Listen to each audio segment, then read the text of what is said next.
Welcome, everybody, to Pizza Club's Pizza Industry Convos. Thank you for joining us. I'm here today with Al Santillo of Santillo's Brick Oven Pizza in Elizabeth, New Jersey. Al, welcome to Pizza Club. Well, I'm happy to be here. Thanks for joining us. So I'm excited that you're here. We have a lot to talk about, so we should jump in. One of the first things, I guess, for those who aren't familiar with you, I'd love for you to kind of give a little bit of a backstory on how you got into the pizza business. For those who don't know, though, Al's been a third-generation pizza maker and baker. Tell us a little bit about your upbringing in the pizza business, what that was like growing up. You know, it was really a wonderful childhood, and every day I get up, I try to recreate it for everybody, keep the vibe alive, how it was. My grandfather started in 1917, and then my father took over from him in the 1950s. My grandfather died in 57, and then my father semi-retired in like the early 80s, and I guess I've been doing this full-time since about 85. I've been doing this full-time. But nobody has the history that Santillo's has. As far as I know, there's nobody can make the claim in this business to be three generations father to son.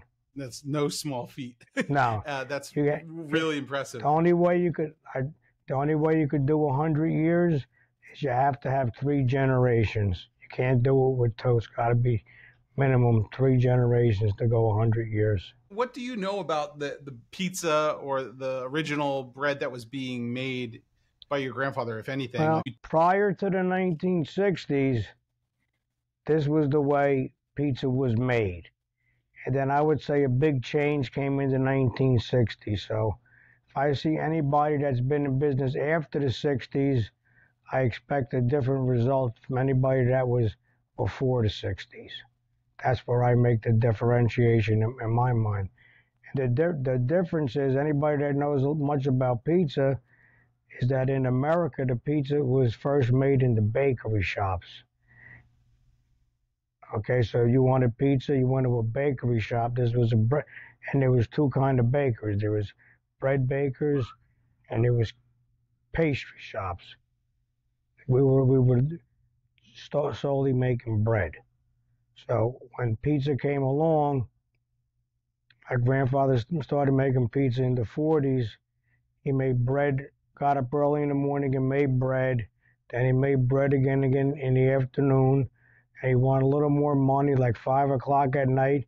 He made a little bit of dough, and he made pizza at night. That's how pizza got started. And we're going back to when my grandfather died in 57, and he started making pizza in 1944, I believe, because before that, pizza wasn't a thing. It was bread, and people did whatever they did with the bread, but there was no going to a pizzeria. That started, they tell you, when the GIs came back from World War II. They had it when they were in Italy, and then they wanted it over here, so the bakery shops started making them the pizza, and then it grew from there. It had a lot to do with the equipment that was available. First, you only had brick ovens like this. Then after World War II, they became more types of ovens became available, so then they could make pizza in more locations with lower investment. So pizza really was almost like a side business in the beginning, right? Oh, yeah, you would definitely. say Yeah, you made bread, and then if you wanted to make a little more money, he made pizza at night. And I like talking about the prices. When I was a kid here, I'm sure a large pie was like 90 cents. I'd say that was the early, maybe 63, 64. That's my earliest memories. I remember when it went up to $1, then it went up to $1.05, then it went to $1.15. I remember all that. And how big are the pies? Like, what was the size back then? And they were like a 14-inch or a 16-inch even then. And people always ask, this was my father's answer, and it's the same answer that I give you. The difference between a New York pizza and a New Jersey pizza, the only difference is, in New Jersey, a 16-inch pie is a large, and in New York, an 18-inch was a large. Right. Basically, they had the same sauce, same cheese, same people. So there really wasn't a difference, same recipe. But the difference came like over time. Some people put more effort into making a better product. Some people put more effort into just making more money. Did you have other sizes at that time, or is it only When it first the one started, there size? was only one size round pie, and it was like that for a lot of years. Because the thinking was, if you needed more pizza, you bought 2 or 3 pizzas. Right. That just became a selling point. Like Pepsi made a bigger size than Coke. That just became, oh, my pizza's bigger. But Right. they just buy 2 at 14. So that really causes you more money in the long run. Every time you got to add another shape or a size, you got to change up.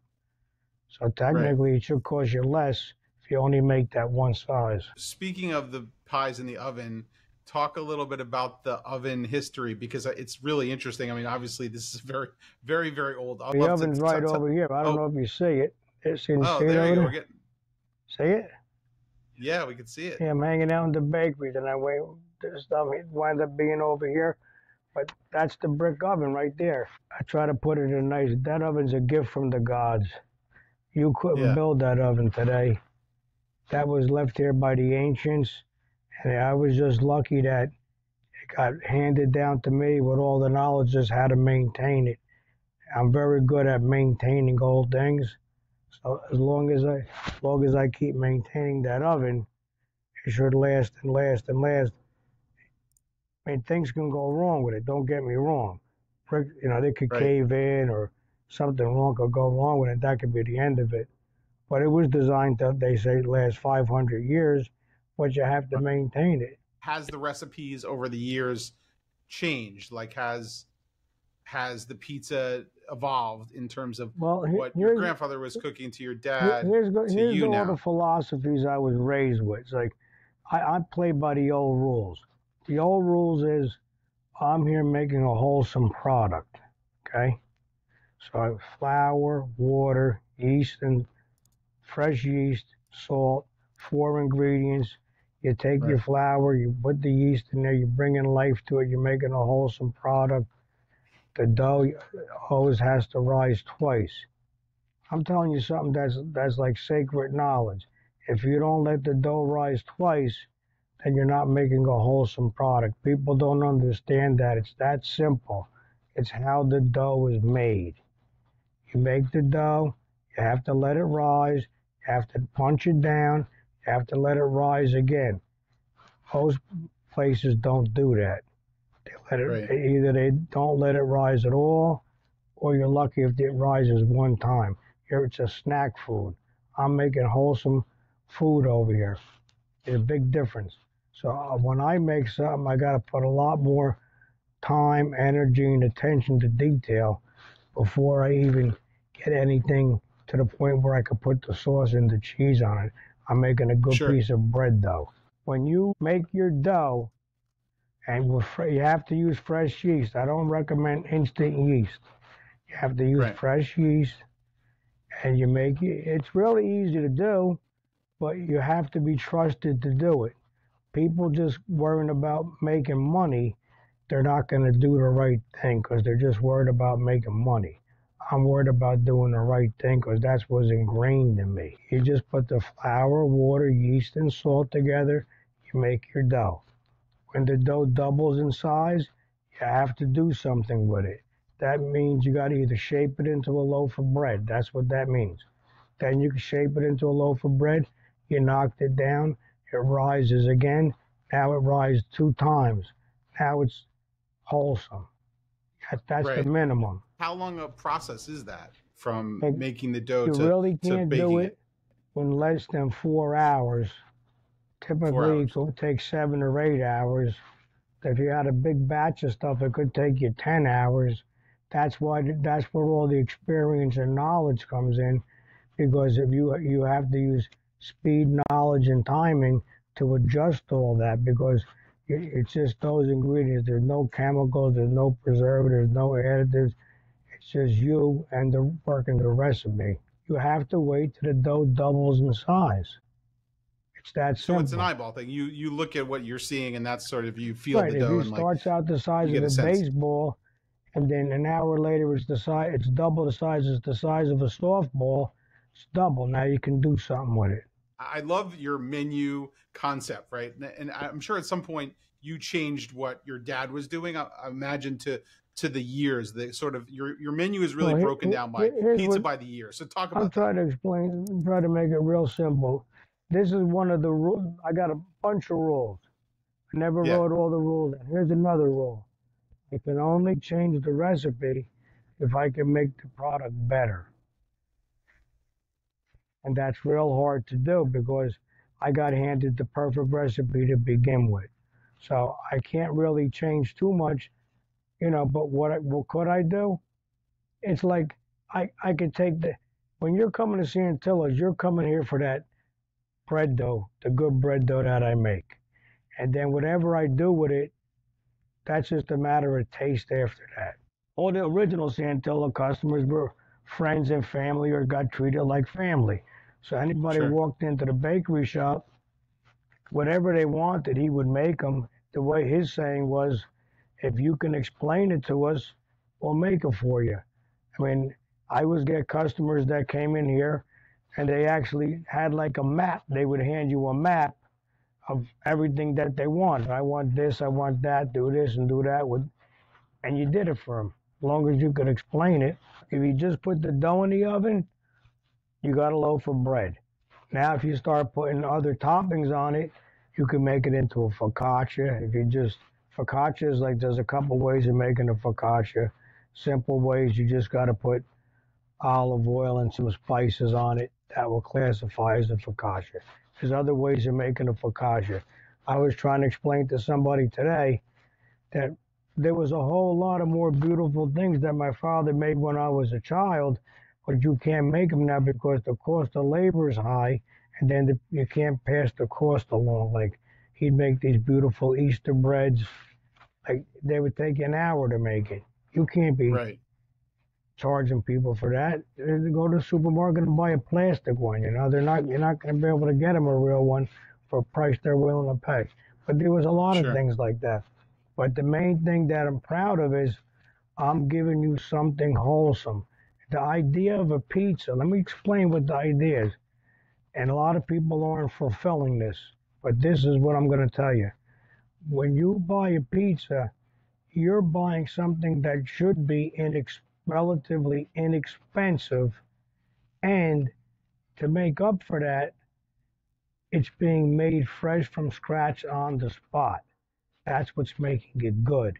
It's getting made fresh from scratch on the spot. And here's it. I'll try to make an analogy.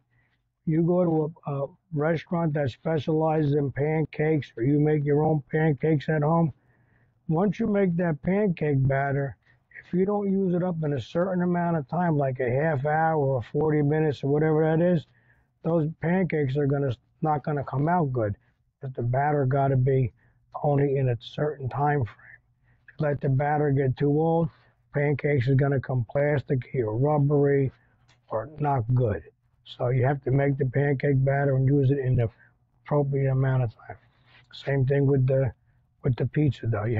Everything's got to be made in the proper time. I love that. And talking about specifically though about the breakdown of your menu. When my grandfather first started, I told you there was only that one size round pie, 14-inch round pie. Right. Then I don't know what year my father started making a Sicilian pie. Probably in Right. 57 or 58. He had a partner in the beginning that was Sicilian, and my father was Naples, Napolitan. And when those two guys get together, they made a hybrid of a Sicilian and a Napolitan, where our Sicilian pie, it's not too thick and it's light and airy. Everybody Right. loves it. It's out of this world.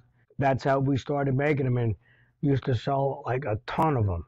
And then before my grandfather was making pies, there was, I don't know if you still see it today. I used to see it in these little Italian, if you go to Italian grocery stores, there'll be some bakery, if there's any Italian bakeries left or the Portuguese bought them, they make you a little round pie like the size of like a bread and butter dish, like a 6-inch. Right. And do you ever see them and it just has sauce on them? And now you'll Yeah. see them wrapped in saran wrap. Like a little bakery pie, right? Yeah. And And I call that one the 1940. And then I got a 48. It just has the pecorino romano cheese because if they did put any cheese, it wasn't mozzarella. It was only that little dusting of Parmesan or pecorino Parmesan. romano. So that's the 48.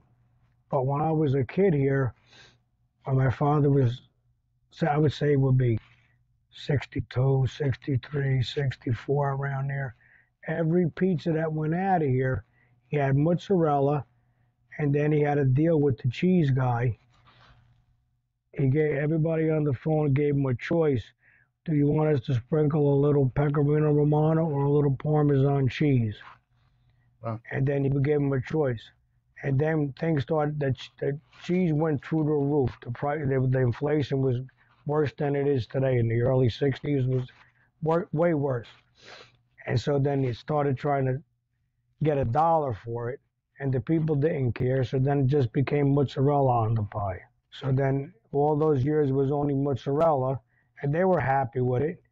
And then it will always bother me because I always grew up remembering how great it smelled in here with the pecorino romano cheese smell in the air, and it was always bothering me.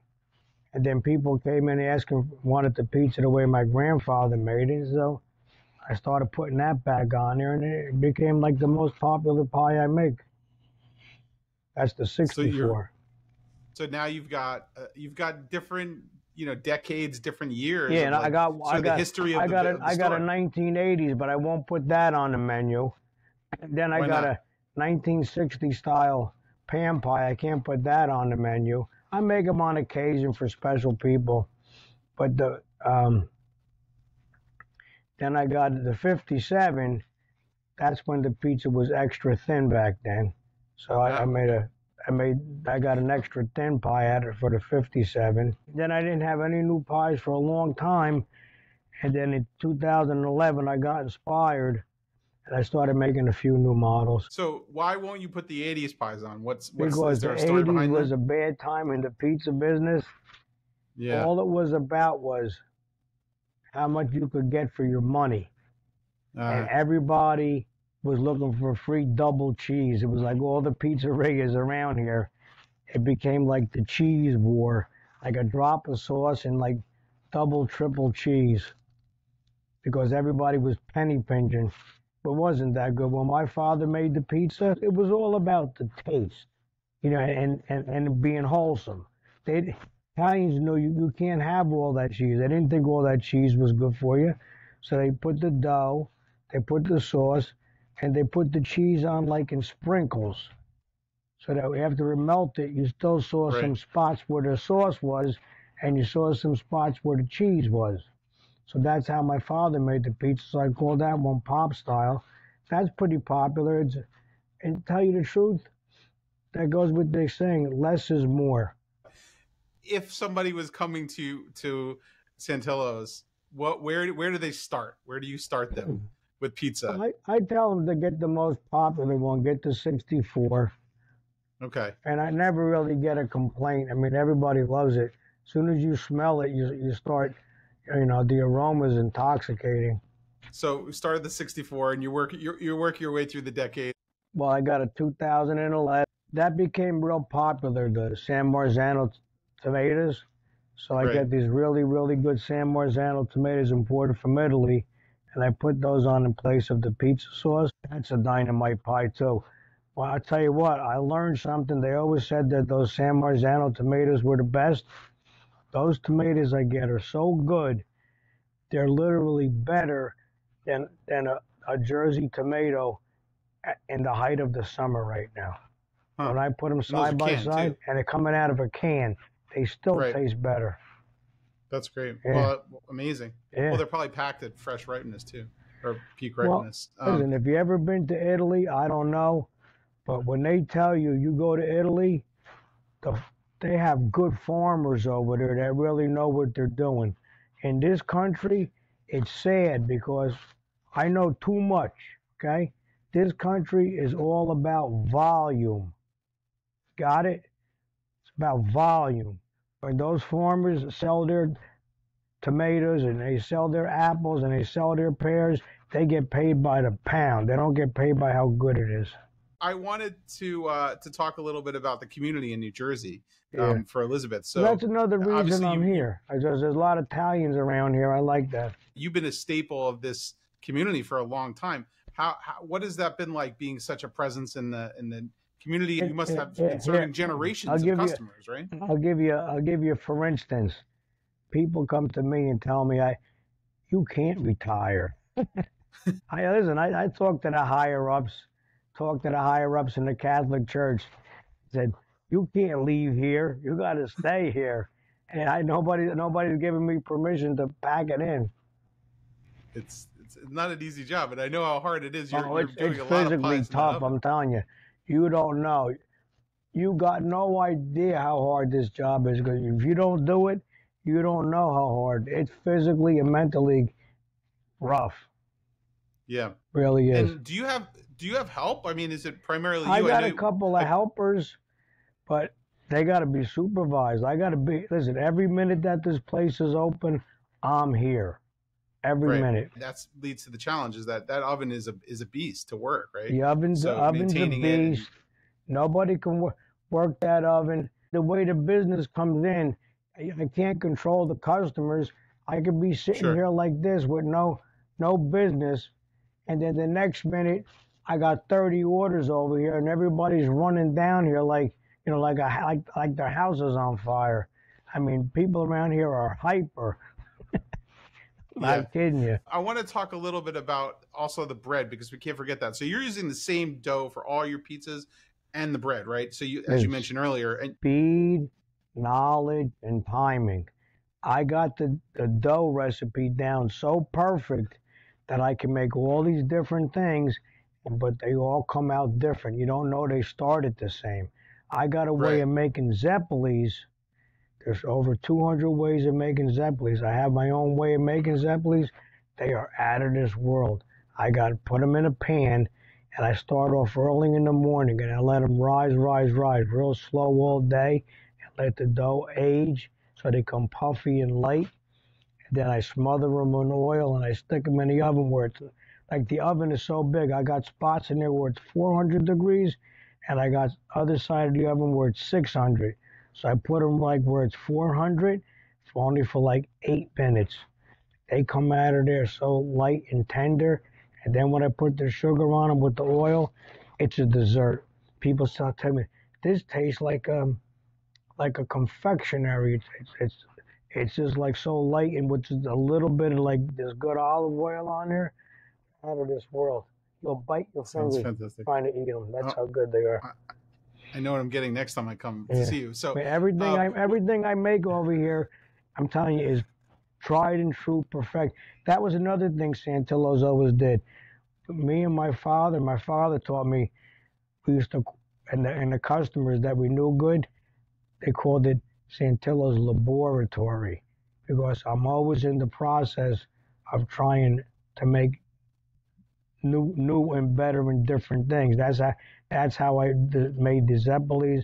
There's a lot of things I can make, but I can't make them because some things you just can't charge enough for how much time goes into them. I mean, I got some customers that they don't care what it costs, but everybody don't know everything I make, because you look at my menu and see all the different things I make, and they kind of start out the same, but when you're eating them, they're two totally different things. That's a great segue into the idea of what's next for the business and what's the future. No, I don't really have anything big I'm working on right now. I got a lot of things that I can make that I haven't even been pushing. Like I make a dynamite calzone and a stromboli.